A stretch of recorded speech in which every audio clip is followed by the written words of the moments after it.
ಇದು ಚಿಲುಕುವಾಡಿ ಬೆಟ್ಟ ಅಂತ ಕೊಳ್ಳೇಗಾಲ ತಾಲೂಕು ಚಾಮರಾಜನಗರ ಜಿಲ್ಲೆ.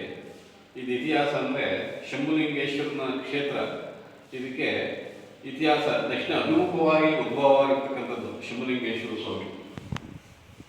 ಇದು ನಿಜಗುಣೇಶ್ವರಗಳಿಗೆ ಐಕ್ಯವಾದಂಥ ಸ್ಥಳ. ಈ ಸ್ಥಳ ನಿಜಗುಣೇಶ್ವರಗಳು ಯಾರಪ್ಪ ಅಂತಂದರೆ ಇಲ್ಲಿ ಗಾಲಿಪುರ ಅಂತ ಇತ್ತು.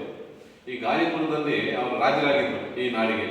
ಅವರು ಲಾಸ್ಟಲ್ಲಿ ಶಂಭುಲಿಂಗೇಶ್ವರರಿಗೆ ಜ್ಞಾನೋದಯ ಆಗಿ ಅವರು ರಾಜಧಾನವನ್ನು ಬಿಟ್ಟು ಶಂಭುಲಿಂಗನ ಬೆಟ್ಟಕ್ಕೆ ಬಂದು ಇಲ್ಲಿ ಗ್ರಂಥಗಳು ಬಂದು 6 ಗ್ರಂಥಗಳು ಬರೆದಿದ್ದಾರೆ ಅವರು. ಕೈವೆಲ್ಲ ಪದ್ಧತಿ, ಅನುಭವ ಸಾರ, ಇನ್ನೂ 4 ಗ್ರಂಥಗಳು ಇವೆ. ಮತ್ತು ಈ ಕ್ಷೇತ್ರ ಭಾಳ ಇತಿಹಾಸ ಅಂದರೆ ಈ ಪ್ರತಿ ಕಾರ್ತೀಕ ಮಾಸದಲ್ಲಿ 3ನೇ ಸೋಮವಾರ ಜಾತ್ರೆ ಆಗುತ್ತೆ, ಚಂದ್ರಮಂಡಲೋತ್ಸವ ಅಂತ ಆಗುತ್ತೆ.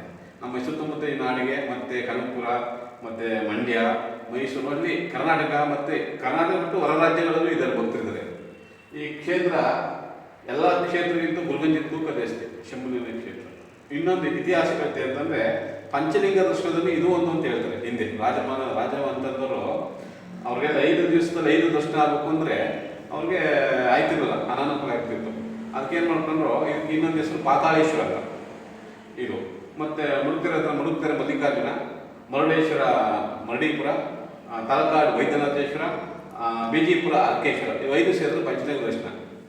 ರಾಜರ ಅನಾನುಕೂಲ ಏನು ಮಾಡ್ಕೊಂಡ್ರು, ಒಂದೇ ದಿವಸ ಎಲ್ಲಿ ವೈದ್ಯನಾಥೇಶ್ವರ, ಮರುಡೇಶ್ವರ, ಅರ್ಕೇಶ್ವರ ಅಂತ ಅಲ್ಲೇ ಮಾಡ್ಕೊಂಡು ಈ ಕ್ಷೇತ್ರ. ಇನ್ನೊಂದು ಇತಿಹಾಸ ಅಂದರೆ ಮೇಲೆ ಗಿರಿ ಅಂತಿದೆ, ಚಿಲುಕುವಾಡಿ ಬೆಟ್ಟ ಅಂದರೆ ಗಿರಿ ಅಂತ ಮೇಲೆ. ಇಲ್ಲಿಗೆ ಏನಪ್ಪ ಅಂದರೆ ಈ ವನ, ಇದು ಗಿರಿವನ ಅಂದರೆ ಕೋತಿಗಳಿಗೆ ಒಂದು ನಾಡು ಅಂತ ಇದು. ಅಲ್ಲಿ ಒಂದು ಗಿರಿ ಇದೆ, ಇಟ್ಟಿಗೆ ಗೂಡ್ಕಲಾಗಿದೆ. ಅದು ಅಮೃತ ಕೊಳೆ ಅಂತ ಹೇಳ್ತಾರೆ. ಅಮೃತ ಕೊಳೆ ಅಂದರೆ ಅಲ್ಲಿ ಸಾಯುವಂಥ ವ್ಯಕ್ತಿಗೆ ಒಂದು ದಿವಸದಲ್ಲಿ ತೆಗೆದು ಕುಡಿಸಿದಾಗ ಅಮೃತ ಕೊಳೆ ಅದು ಇನ್ನೂ 100 ವರ್ಷ ಬದುಕ್ತದೆ ಅಂತ ಇತಿಹಾಸ ಇದೆ. ಇದು ಮೇಲೆ ಗಿರಿ ಇದೆ. ಮತ್ತು ಶಕ್ತಿ ದೇವತೆ ಈ ನಾಡಿನಲ್ಲಿ ಏನೇ ಆಗಬೇಕು ಅಂದರೆ ದುರ್ಗಾ ಪರಮೇಶ್ವರರು ಬಂಡಲ್ಲಿ ಉದ್ಭವ ಇರ್ತಕ್ಕಂಥವಳು. ಈ ಕ್ಷೇತ್ರದ ಅಧಿದೇವತೆ ಮತ್ತು ವೀರಭದ್ರೇಶ್ವರ ಮತ್ತು ಪರಿವಾರ ದೇವರು ಸಿದ್ದೇಶ್ವರ, ಶಂಭುಲಿಂಗೇಶ್ವರ, ಈ 5 ದೇವರುಗಳಿಗೆ ಇಲ್ಲಿ ನೆಲೆಗೊಂಡಿರ್ತಕ್ಕಂಥದ್ದು ಇತಿಹಾಸ ಇದೆ. ಇಲ್ಲಿ ಇನ್ನೊಂದು ಇತಿಹಾಸ ಅಂದರೆ ಇಲ್ಲಿ ಪ್ರಭುಲಿಂಗೇಶ್ವರ ಬೆಟ್ಟ ಇದೆ. ಪ್ರಭುಲಿಂಗೇಶ್ವರ ಬೆಟ್ಟಕ್ಕೆ ಸುರಂಗ ಮಾರ್ಗ, ಇಲ್ಲಿ ದೇವಾಲಯಗಳು ಓಡಾಡ್ತಿದ್ದಂತೆ ನೋಡಿ, ಇದೇ ಸುರಂಗ ಮಾರ್ಗ. ನಿಮಗೆ ಇದು ಸುರಂಗ ಮಾರ್ಗ. ಮತ್ತು ಮೇಲುಗಡೆ ನಿಜಗುಣೇಶ್ವರಗಳು ರಾಜಧಾನ ಬಿಟ್ಟಾಗ ಅಲ್ಲಿ ವಾಸಕ್ಕೋಸ್ಕರ ಅವ್ರ ಮೇಲ್ಗಡೆ ಗುಹೆ ಇದೆ.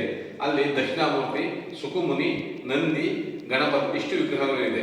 ಅದು ಪುರಾತನದು. ಅಲ್ಲಿ ಒಂದು ಗುಹೆ ಒಳಗೆ ಕೂತ್ಕೊಂಡು ಅವ್ರು ತಪಸ್ ಮಾಡ್ತಿದ್ರು ಗ್ರಂಥಗಳು ಬರೋಕ್ಕೆ. ಅದೊಂದು ಇತಿಹಾಸ ಇದೆ. ಇಲ್ಲಿ ಇನ್ನೊಂದು, ಇಲ್ಲಿ ಏನಾದರೆ ಎಡಗದೊಳಗಾದಾಗ ಅಲ್ಲಿ ವೀರಭದ್ರೇಶ್ವರ ನಿಧಿಯಲ್ಲಿ ಸ್ವಾಮಿ ಕಾಣಿಸ್ಕೊತಿರ್ತಾನೆ, ನಾಗದೇವತೆ ಕಾಣಿಸ್ಕೊತಿದೆ. ಆಗ ನಾವು ಎಚ್ಚರಿಕೆ ಬೇಕಾಗ ಇಲ್ಲೇನೋ ಮೈ ಮಡಿ ಆಗಿದ್ದಕ್ಕೆ ಭಗವಂತ ಕಾಣಿಸ್ಕೊತಾನೆ ಈ ಕ್ಷೇತ್ರದಲ್ಲಿ.